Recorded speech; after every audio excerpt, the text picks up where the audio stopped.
Bismillahirrahmanirrahim. Assalamualaikum warahmatullahi wabarakatuh.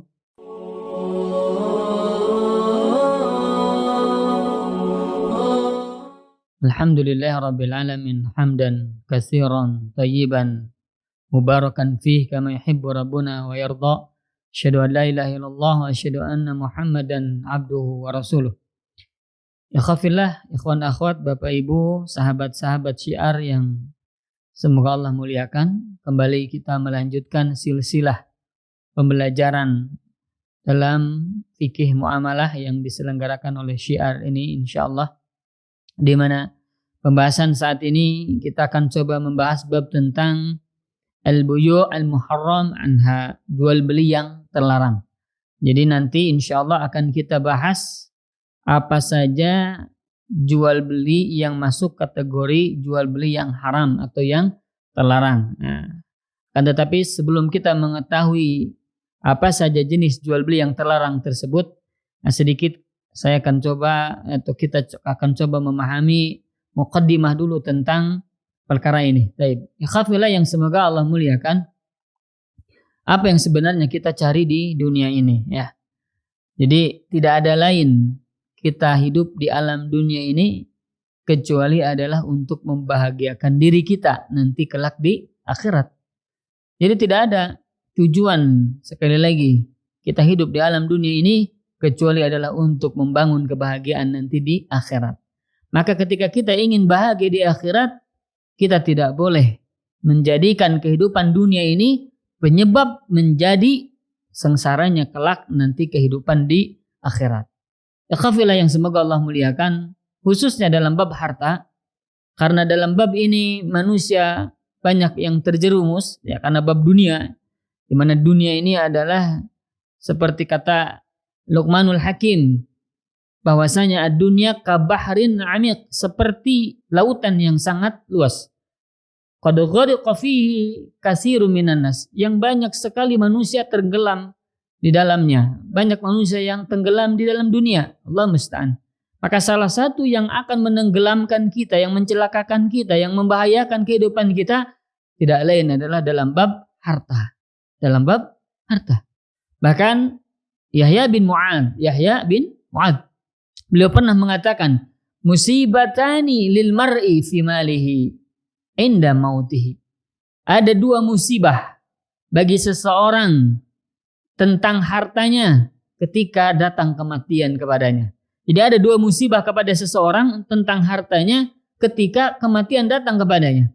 Maka ditanya, Yahya bin Mu'adz ditanya oleh orang-orang, wa mahuma, apa yang kedua musibah itu? Maka kata Yahya bin Mu'adz, kata beliau, yu'khadhu minhu kulluh wa yus'alu anhu kulluh. Diambil seluruh harta darinya dan dia akan ditanya tentang segala harta tersebut. Allah musta'an. Bayangkan di khafillah yang semoga Allah muliakan, kita cari harta sebanyak-banyaknya, kemudian ketika kita meninggal, kita serahkan semuanya, tidak ada sedikit pun yang kita ambil ke dalam kubur kita ya. Tidak ada yang kita ambil, tidak ada, kecuali hanya satu potong atau 3 potong kain kafan. Allah musta'an. Akan tetapi tanggung jawabnya seluruh harta itu dibebankan kepada kita. Waliyadzubillah. Yakhadhu minhu kulluh wa yus'alu anhu kulluh. Diambil seluruh hartanya tapi diminta pertanggungjawaban seluruh harta tersebut. Allah musta'an. Maka ikhwafillah yang semoga Allah muliakan, manusia memilih 2 hal di dalam kehidupan dunia ini. Memilih kecelakaan atau memilih kebahagiaan. Ya, kata Nabi SAW, kullun nasi yaghdu fabayi'un nafsahu famu'tiquha au mubiquha. Bahwasanya setiap manusia dia adalah berusaha, ikhtiar. Jadi setiap pagi dia berusaha. Berusaha untuk apa? Berusaha untuk membebaskan jiwanya, membebaskan dirinya. Nah, maksudnya adalah dia bisa membebaskan dirinya dari azab neraka ya, famu'tiquha, sehingga membebaskannya, akan tetapi juga au mubiquha, dia bisa membinasakannya, menghancurkan dirinya sendiri. Kenapa? Karena dia hidup di alam dunia paginya, siangnya, sorenya dalam rangka menuai kecelakaan. Waliyadzubillah. Ini hadisnya sahih riwayat Al-Imam Muslim. Ya, akhafilah yang semoga Allah muliakan.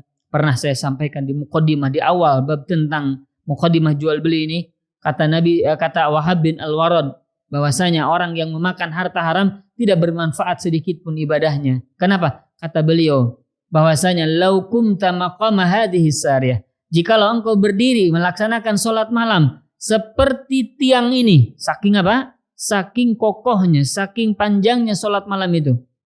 Lam yanfa'ka syai'un, tidak akan pernah bermanfaat sedikit pun, hatta tanzuru ma yadkhulu fi batnika, sampai engkau memperhatikan apa yang masuk ke dalam perutmu. Ahlal am haram, apakah sesuatu itu halal atau sesuatu itu haram. Maka kalau kita tidak peduli dengan harta halal atau haram, maka tidak ada manfaatnya apa yang kita laksanakan berupa ibadah-ibadah kepada Allah Subhanahu wa taala. Ya khafilah yang semoga Allah muliakan, ada beberapa dhawabit, ada beberapa kaidah, ketentuan dalam bab jual beli yang terlarang ini. Ada beberapa hal yang harus difahami oleh kita, ya. Yang pertama tentang jual beli yang terlarang ini, ya, annaha mahdudah fi nitaqin dayyiq. Bahwasanya jual beli terlarang itu terbatas pada perkara yang sempit. Kenapa perkara yang sempit? Karena yang asalnya muamalah itu adalah boleh. Al-aslu fil muamalah al-ibahah. Asal daripada muamalah itu adalah boleh. Artinya silahkan apapun yang kita lakukan dalam bab muamalah boleh halal. Nah, kecuali nanti datang dalil yang melarangnya, maka tidak boleh. Tapi dalil yang melarangnya ini, insya Allah ini adalah fi nitaqin dayyiq, di dalam hal yang sangat sempit, yang sedikit sekali, ya.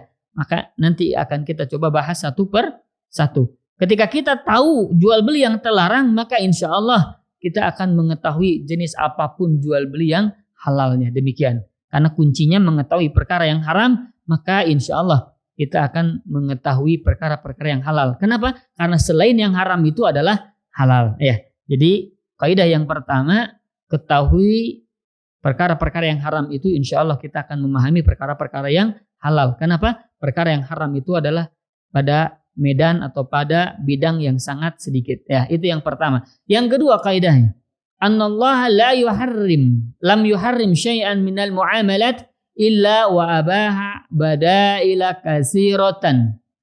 Allah tidak mengharamkan dalam bab muamalat, ya, kecuali Allah akan berikan gantinya yang diharamkan tersebut. Ya. Contoh misalnya Allah haramkan riba, maka Allah halalkan jual beli dengan ajil, dengan taksid, dengan kredit. Kalau misalnya riba itu haram, ada juga yang lainnya seperti investasi, seperti mudharabah dan lain sebagainya. Itu adalah pengganti daripada riba.